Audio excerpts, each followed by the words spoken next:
Shalom dan puji Tuhan saudara atas kebaikan Tuhan pada setiap kita, sehingga pada pagi ini dengan izin Tuhan kita boleh bangun dengan nasihat, pikiran cergas dan semangat yang berkobar-kobar untuk melayani Tuhan. Untuk memulai renungan kita, mari kita berdoa. Bapa Surgawi, terima kasih atas kebaikan-Mu karena bersama dengan kami sementara kami mendengar dan mempelajari firman Tuhan. Dalam nama Yesus kami berdoa. Amin. Saudara dan saudari yang dikasihi dalam Kristus, tajuk renungan kita pagi ini ialah berjaga-jagalah. Mengapa dan bagaimana? Firman Tuhan dalam Kolose 4 ayat 2 mengatakan, bertekunlah dalam doa dan dalam pada itu berjaga-jagalah dengan mengucap syukur. Nah saudara, bacaan kita hari ini kita boleh baca dalam buku Lukas 12 ayat 35 hingga 48. Ini merupakan nasihat dan peringatan Yesus kepada murid-muridnya untuk berjaga-jaga dalam hidup. Mengapa? Sebuah ilustrasi. Selain menunggu, berjaga-jaga adalah pekerjaan yang membosankan. Ada sebuah perusahaan atau bisnis telah mengalami kecurian. Berdasarkan rekaman CCTV, para pencuri mencuri pada pukul 2 pagi.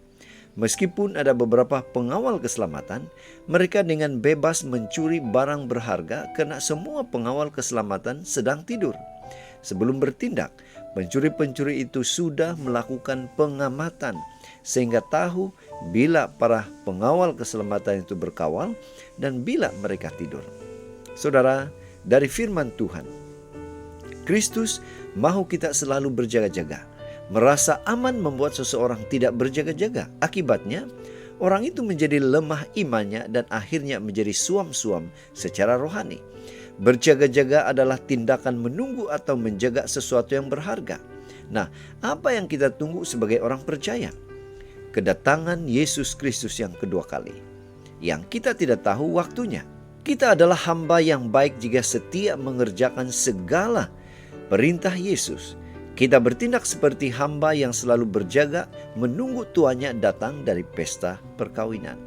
Saudara, apa penerapan renungan ini untuk kita? Bagaimana caranya agar berjaga-jaga menjadi hal yang menggembirakan? Kita harus selalu mempersiapkan diri untuk bertemu dengan Kristus dengan hidup sesuai dengan segala perintahnya. Saat berjaga-jaga, kita tidak membiarkan iman kita dicuri oleh berbagai kenikmatan dunia. Apakah setiap hari saya berjaga-jaga? Apakah saya sudah mempersiapkan diri secara pribadi sehingga tidak malu bertemu dengan Kristus pada saat Dia datang dengan tiba-tiba? Berbahagialah jika saat Kristus datang, Dia mendapati kita berjaga-jaga menantikan kedatangannya. Itu sebabnya saudara, pada pagi ini mari kita ingatkan diri kita untuk selalu berjaga-jaga. Saat berjaga, kita mempersiapkan hati dan roh untuk siap menyambut kedatangannya. Inilah doa dan harapan kita. Mari kita bersyukur, mari kita berterima kasih kepada Tuhan karena Dia memampukan kita. Dia memberi kita semangat kekuatan untuk selalu berjaga-jaga dalam hidup rohani kita. Mari saudara, kita tetap setia, tetap semangat, tetap positif, dan tetap sehat sampai Maranatha. Tuhan memberkati kita. Kita berdoa.